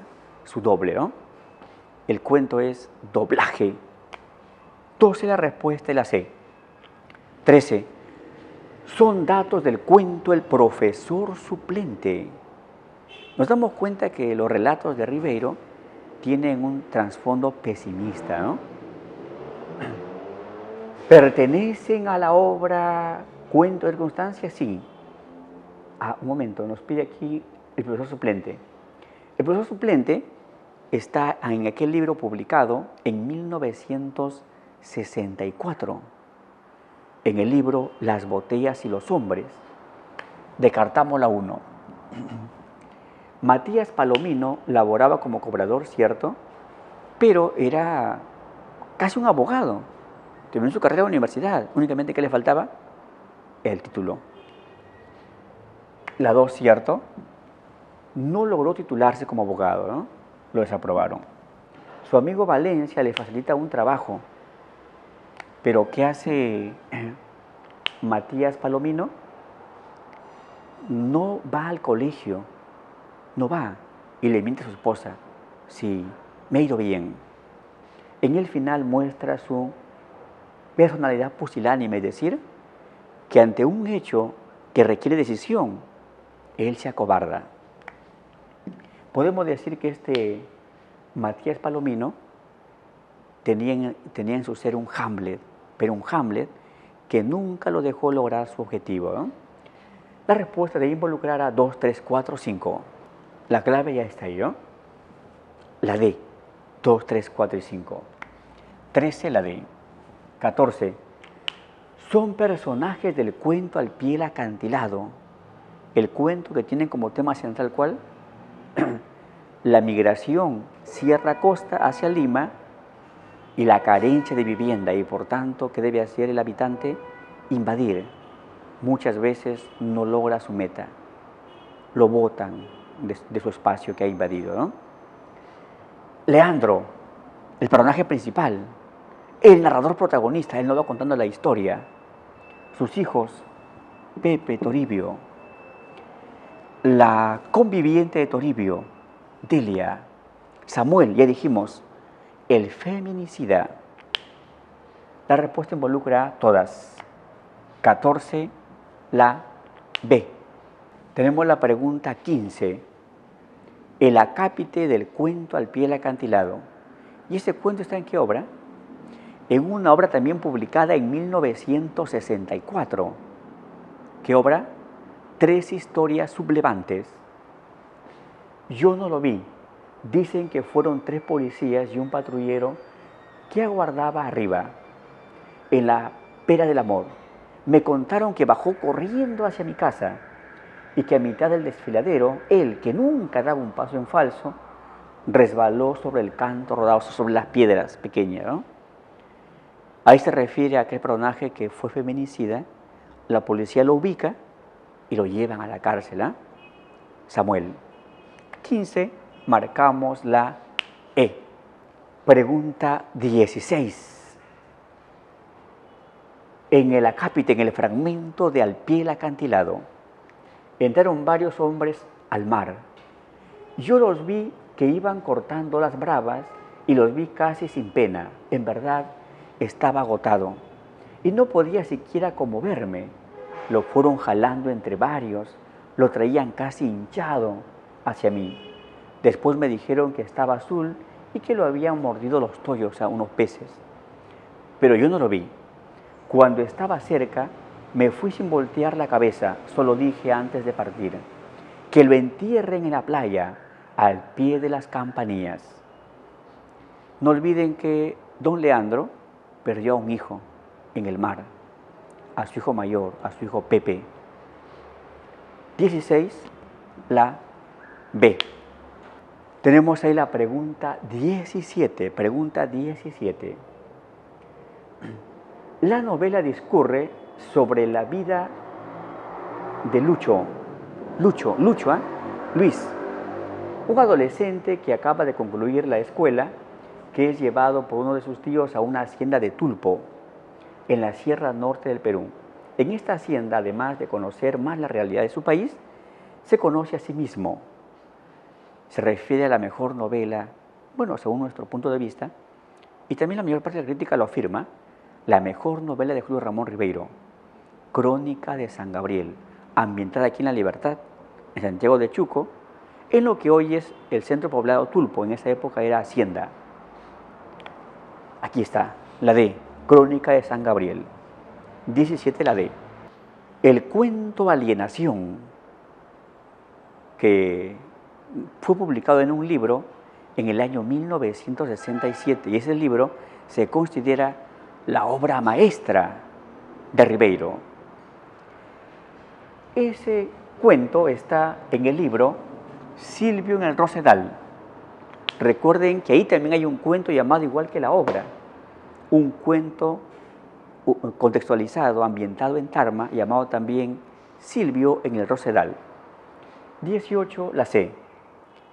Veamos la pregunta 19. En la pregunta 19 nos piden relacionar Queca, Pascual, Fernando Pasamano, Leandro y Aquito con sus datos.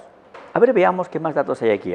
Ahora relacionamos los datos anteriores con estos componentes. En los anteriores, mira la pregunta, ahí está 1 Queca, 2 Pascual, 3 Fernando Pasamano, 4 Leandro y 5 Aquito. Tenemos ahí 1 Queca, tiene que ver con alienación.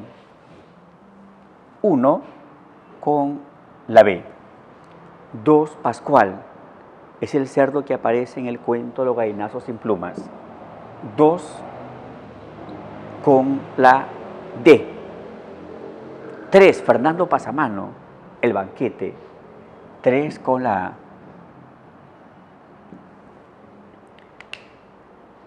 4 Leandro, al pie del acantilado. 4 con la E. 5 Aquito, con el cuento al pie de la letra. Recordemos que ese título vale para varios relatos en el Perú. Por ejemplo, hay un chiclayano que vivió mucho tiempo en Trujillo, Carlos Camino Calderón, y tiene un relato llamado Al pie de la letra. También Ricardo Palma. Y de hecho también nuestro Ribeiro. Y Ribeiro en este cuento relata que una confusión en la interpretación de las metáforas. Aquito malinterpretó la metáfora he comido a una chica y consideró que esa frase significaba pues matarla y comerla de verdad, y mató a una joven, la descuartizó, la fue comiendo día a día y según él había comido a una chica. Y ahí está ¿qué? El canibalismo, la antropofagia.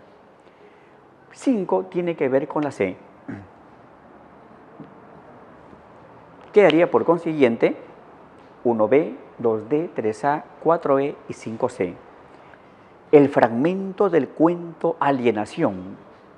Su patrulla había sido enviada a reconocer un arrozal donde se suponía que había emboscada una avanzada coreana. La primera ráfaga le voló el casco y su cabeza fue a caer en una acequia, con todo el pelo pintado revuelto hacia abajo. Ahí se refiere la muerte del personaje principal del cuento Alienación, y aquel peruano que quería ser gringo.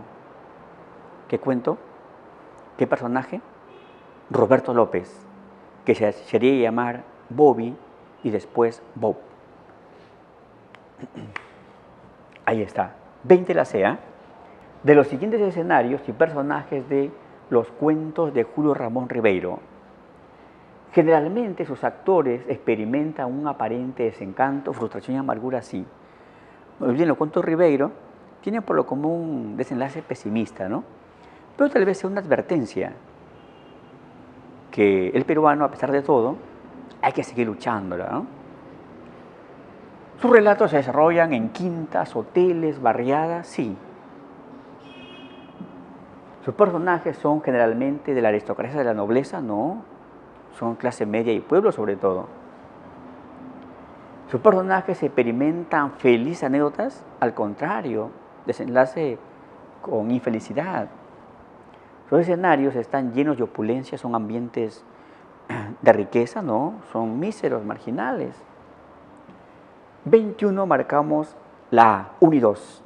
21 la A. Nos concentramos en la pregunta 22 de los siguientes enunciados sobre el cuento Al pie del acantilado.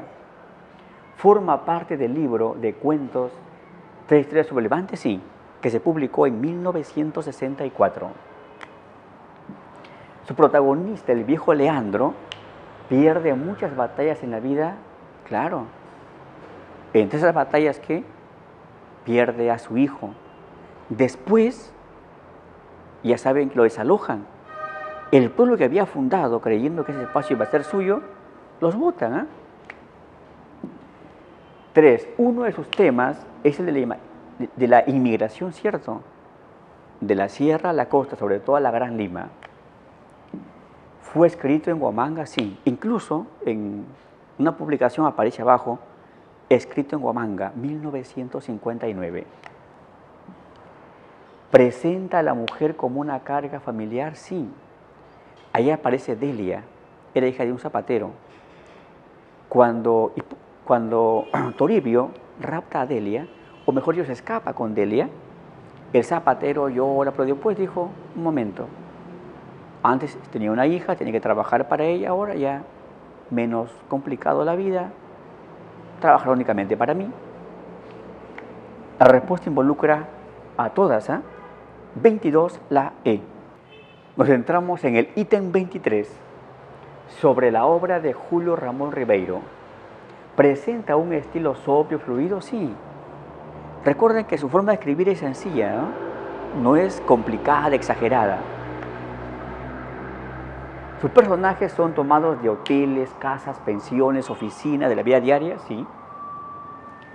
Comunica una visión irónica del ser humano. Claro, él emplea de manera constante la ironía, o sea, la burla solapada. Su contexto, la ciudad miserable, sobre todo Lima. La mayoría de sus cuentos son de carácter didáctico, o sea, fluyen una enseñanza, ¿cierto? ¿No? 23, marcamos otra vez la E. Todas. Así como en la generación del 50 hubo narradores, también hubo poetas. Y en este caso una gran poetisa, Blanca Varela. Y aquí proponemos fragmentos de ella, pero más que por profundizar en su poesía, como una forma de recordar las figuras literarias y por ahí lo que es la interpretación literaria, ¿no?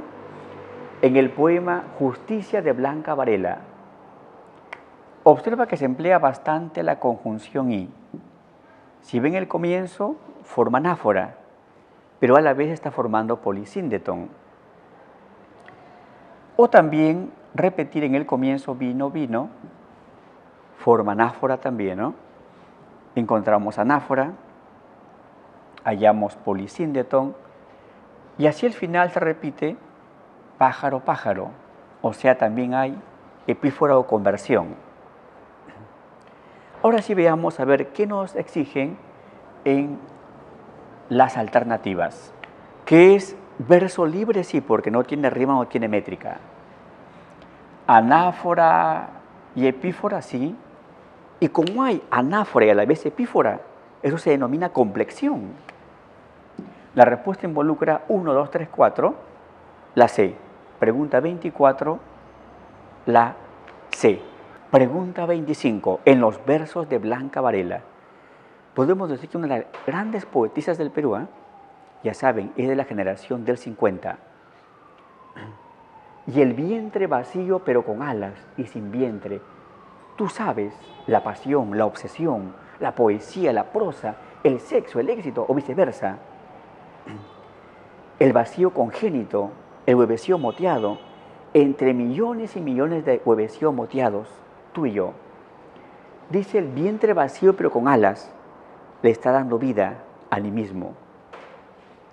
Pasión, obsesión, poesía, asíndeton. Entre millones y millones de huevecillos, tú y yo. Está exagerando, hipérbole. Veamos las alternativas. Asíndeton, sí. Hipérbole, exageración, sí hay. Animismo también. Paronomasia, parónimas, no. Influencia de Rubén Darío, o sea, modernismo, no. La respuesta va a ser la A. Marcamos ahí la A. Pregunta 26. El nadador contra la corriente, el que asciende de mar a río, de río a cielo, de cielo a luz, de luz a nada. Observamos por aquí río, río, cielo, cielo, luz, luz. Ese tipo de engranaje es concatenación. En la pregunta 26 marcamos la D, concatenación. Tenemos el ítem 27. Porque así es este amor, que nada comprende y nada puede. Bebes el filtro y te duermes en ese abismo lleno de ti. Música que no ves, colores dichos, largamente explicados al silencio, mezclados como se mezclan los sueños, hasta ese torpe gris que es despertar. Veamos por aquí los datos. Por aquí dice música que no ves. Música es oído, ves la vista. Por consiguiente, ahí está mezclando sentidos de sinestesia. Ese torpe gris que es despertar está generando una semejanza con el verbo es, con el verbo ser, metáfora impura. Y además, cuando habla de mezclar los sueños, ahí estamos llenos de onírico, sueños, pesadillas. Dice, este amor que nada comprende, al amor que es un elemento abstracto, le da capacidad de entender o no entender como nosotros. Lo da razón a ese amor. Está humanizándola. Ahora sí veamos qué nos proponen las alternativas. Ahí dice, como se mezclan los sueños, símil. Dice que el amor no entiende, lo está humanizando. Música que no ves, sinestesia. ¿Qué es despertar? Metáfora impura. El hablar de sueños, eso es lo onírico, que fue un elemento surrealista. La respuesta debe ser todas. Marcamos la D. Tenemos la pregunta 28. El mar está lejano y solo, la tierra impura y vasta.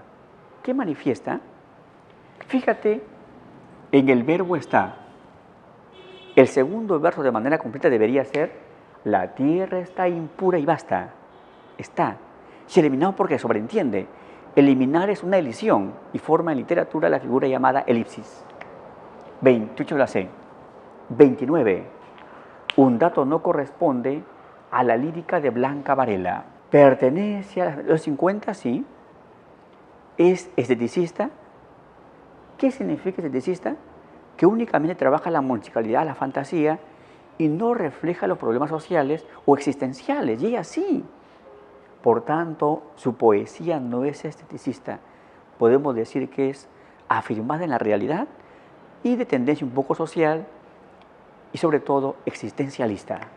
29, la B.